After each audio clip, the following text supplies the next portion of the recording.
guys, and welcome back to Reading Club. So today I'm going to read you Daisy and the Trouble with Burglars, Chapter 16 to Chapter 20. Chapter 16. When we got inside the hall, we sat as far away from Zach Beachwhistle as we could. Mrs. Pike sat next to Mom, Mom sat next to me, I sat next to Gabby, Gabby sat next to her mom and dad, Gabby's dad sat next to Dylan, and Dylan sat next to his mom and dad.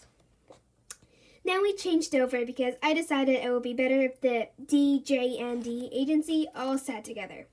So Gabby's mom switched with Dylan, which meant me, Gabby, and Dylan were now all in a line.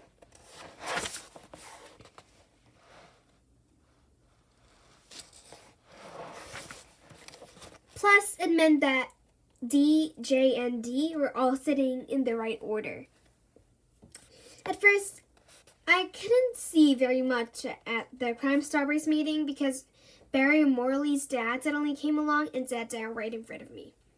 The trouble with Barry Morley's dad is he's really tall, but it was okay because after I tapped him on the head with Dylan's magnifying glass, he bobbed down really low. When his head was out of the way, I could see absolutely everything. I could see the stage, I could see a big white screen, and I could see a lady in a green dress talking into a microphone.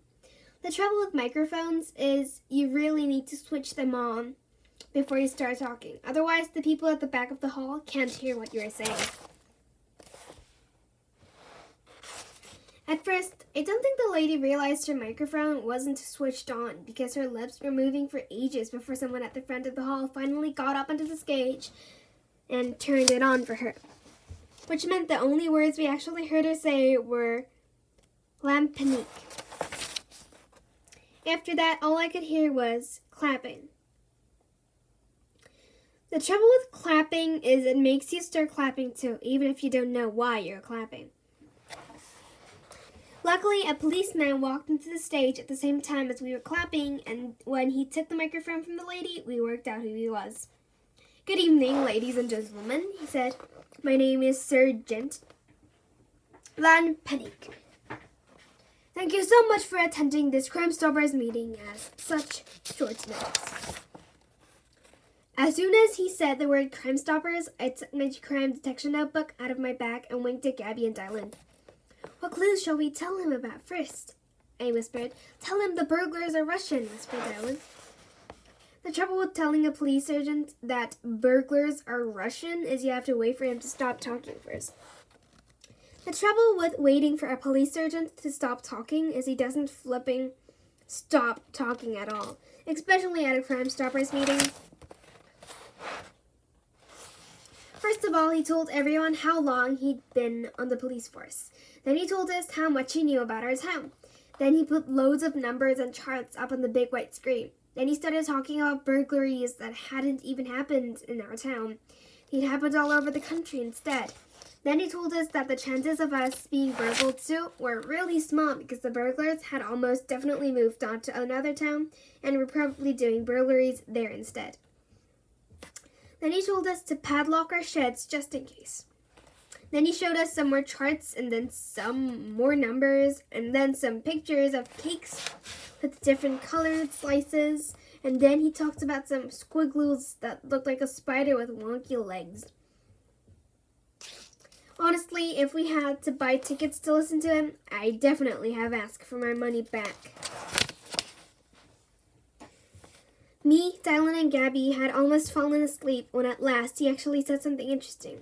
What he said was this: the important thing for all of us is that every man, woman, and child here today becomes the eye and ears of the community.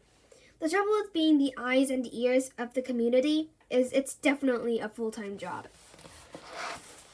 Because it means if your neighbors are away on holiday, you're meant to watch their houses in case they get burgled. If you see someone acting suspiciously in your street, you're meant to write down their description. Or if you see a car driving suspiciously down your road, you're meant to write down its registration number too. You have to look and listen out for absolutely everything, which was perfect because not only did me, Gabby, and Dylan all have eyes and ears, we have the whole of the summer holidays to use them. Then things got even more interesting because once I had written down the local police station's 24-hour Crime Stoppers emergency hotline telephone number, open every day of the week between the hours of 2 and 5 in the afternoon except Tuesdays and Thursdays, not including weekends. The police sergeant asked everyone in the audience if we had any questions. At first I thought everyone would put their hands up, but they didn't. The only one that put their hands up was me.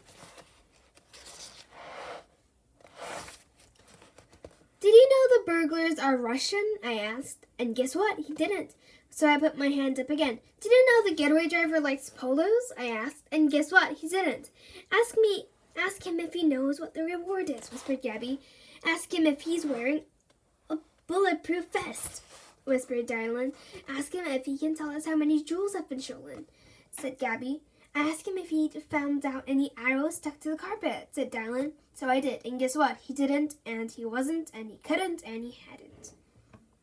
Which is a bit rubbish, really, because if I'd been an actual police sergeant doing an actual police investigation using actual police cameras and actual police microscopes and actual police fingerprints powder, including actual police fingerprint brushes, I would have known the answers to everything. After I'd asked about 4 more things, Mom said I should stop asking questions and let other people have a go. Which was a bit annoying, really, because the trouble with letting other people have a go is if they're grown-ups, they ask all the wrong things. Like, "Will you be putting more policemen on the streets?" Or, "Can you recommend the most reliable type of window lock?" Or, "Can you explain the numbers on that chart again?" I mean, how is anyone supposed to catch a burglar asking really, really boring questions like those? So I put my hand up again. But my mom tried to make me put it down, but she couldn't reach me properly. So I kept it up. I didn't think the police sergeant wanted to hear what my next question was, but because no one else had their hands up, he had no choice. Which is good, really, because my next question was a really, really, really good one. In fact, it was so good, everyone looked at me when I did it. "Do you think the cods and haddocks have started to thaw yet?" I asked, because if the cods and haddocks have started to thaw out, then they will have started to drip. And if they have started to drip, there could be a trail of cod and haddock drips leading all the way back to the burglar's hideout. When the police sergeant heard my cods and haddocks question, I don't think he knew what to say. Or if he did know what to say, he certainly didn't say it. In fact, he didn't say one word at all. He just puffed his cheek out and looked at his watch, which was a bit annoying. So I put my hand up again, but this time my mom reached over and grabbed me. Except she didn't grab me, she grabbed my bag, which meant I got away. Which gave me a chance to ask my best question of the night. A question so good that guess what? Everyone clapped me when I said it, except the police sergeant and the lady in the green dress. "Do you actually know how to catch burglars? Because it doesn't sound like you do," I asked. There was no more questions at the Crime Stoppers meeting after that.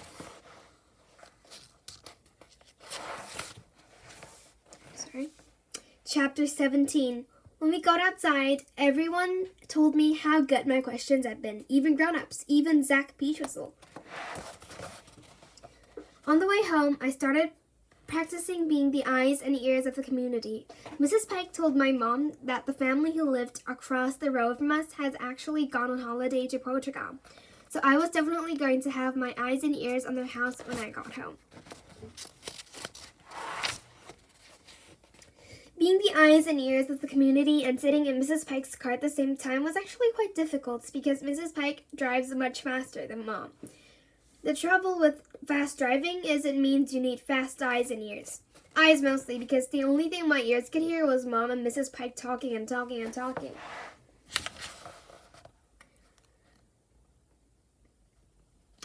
HR23PL. The first thing I wrote down in my notebook was the registration number of a suspicious van.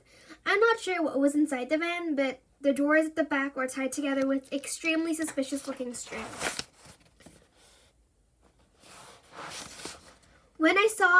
I saw a man with a suspicious tattoo. So I wrote down a description of him and tried to draw a picture of his tattoo. But every time Mrs. Pike went around the bend, I went wrong. Actually, I didn't go wrong, my pen did, because it wasn't the proper police pen. Police pens have fast ink in them that's specially designed for going around bends. I only had a normal pen, which was a bit of a nuisance, really, because I had loads of things that I needed to draw. Everywhere I looked, I saw more and more suspicious things.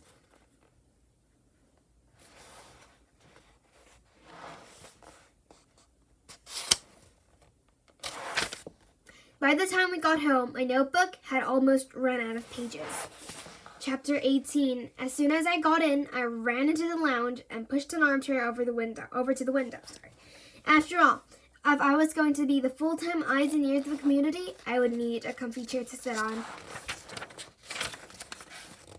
Trouble is, Mom and Mrs. Pike came into the lounge just after me with a bottle of wine and some crisps. Then they started talking and talking and talking again. Then laughing and laughing and laughing, which made it really hard for me to concentrate properly with either my eyes or my ears. So I asked them to shh. The trouble with asking my mom and Mrs. Pike to shh is I didn't have to be a detective to know exactly what my mom was going to say next. Especially as it had just gone 8 o'clock. Time for bed! The trouble with going to bed at 8 o'clock in the summer is it's far too light. When I reminded my mom that burglars do their burgling under the cover of darkness, not the cover of lightness, she said that if I cleaned my teeth and washed my face properly, I could be the eyes and ears of the community until 8:30. But only because she didn't have time to read me a bedtime story and because Mrs. Pike was waiting for her downstairs. So I didn't say any more about lightness and darkness after that. I put my beanbag by my window instead. The trouble with beanbags is the first time you put your bottom on them, you kind of slide all over the place. Especially if you got a pen in one hand and your crime detection notebook in the other. But after I wriggled my bottom around a bit and got comfortable, I had a really good view of my street from my bedroom window. The first place I looked was the house across the road. Because the family who lived there had gone on holiday, then this was definitely my best chance of seeing a burglar under the cover of lightness. Trouble is, there was no sign of any burglars at all. There weren't even any birds in their front garden. So I decided to look at other things instead. The first car to drive past my house was a red one. It didn't really look that suspicious, but I wrote down its number plate in my notebook anyway, just in case it was a suspicious car disguised as a not suspicious one. The next thing I saw was a blackbird, but it didn't look very suspicious. Then I saw a man come out and mow his lawn, but that didn't look very suspicious either. Then I saw a pizza being delivered farther up the road, which could have looked a little bit suspicious, except I recognized the man who drove the mow, because he's delivered pizzas to our house so far. The next car to drive past my house was a bit more suspicious because it had smoke coming out of its exit pipe. At first, I thought the smoke was probably petrol fumes, but then I realized it might be sleeping gas instead. So I wrote down the number plate off that car, plus a description of the person who was driving it.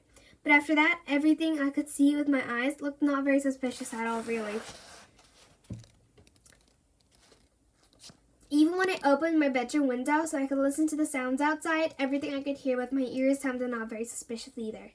That's the trouble with the street that I live in. Nothing very exciting ever happens in it. Chapter 19.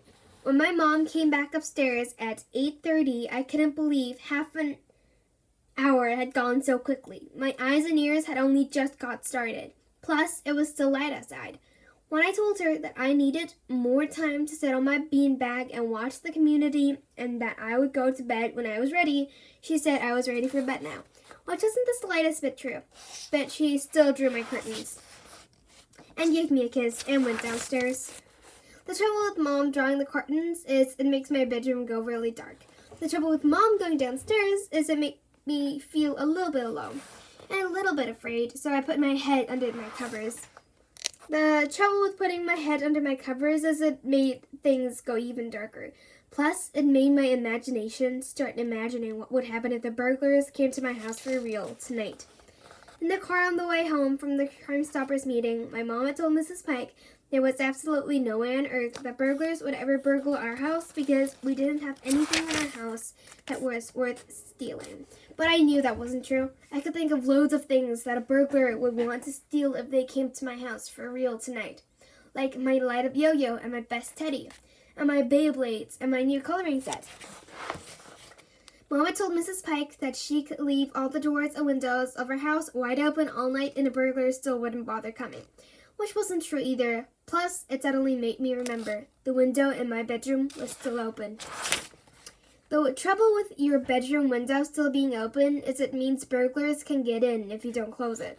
The trouble with closing windows when there are burglars around is when you pull back your curtains, a burglar might be standing on a ladder outside waiting to grab you.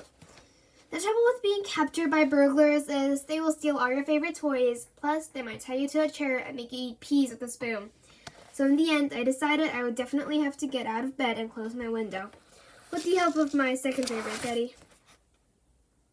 The trouble with closing your bedroom window with the help of your second favorite teddy is you still have to go with him, because second favorite teddies can't walk or reach through the curtains to close a window. The good thing though is if there is a burglar outside your window waiting to grab you, your second favorite teddy will get grabbed instead of you. When I got to the curtains, I was almost pooing myself. I was so scared. I'm sorry. But luckily, when I poked my teddy's arm through the curtain and touched the window, nothing happened at all. Even when I used Teddy's paw to shut the window, nothing happened, which meant there can't have been any burglars hiding outside. Because if there were any burglars hiding outside, they would have grabbed my teddy, but they didn't, so there weren't. Which meant I had no reason to be scared at all, until I peeped out through my curtains.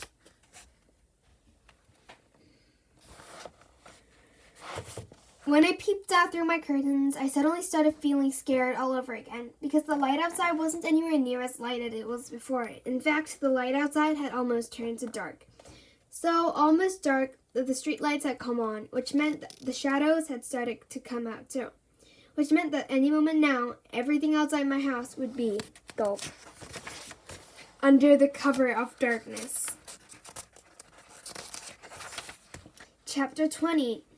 After I ran back to my bed and got right down onto my covers again, I started to think even more about all the things a burglar might want to steal from my bedroom, like the 3-colored torch or my rollerblades or my box of seashells. The more I thought about it, the more I realized that my house was exactly the kind of house a burglar would want to burgle for real tonight.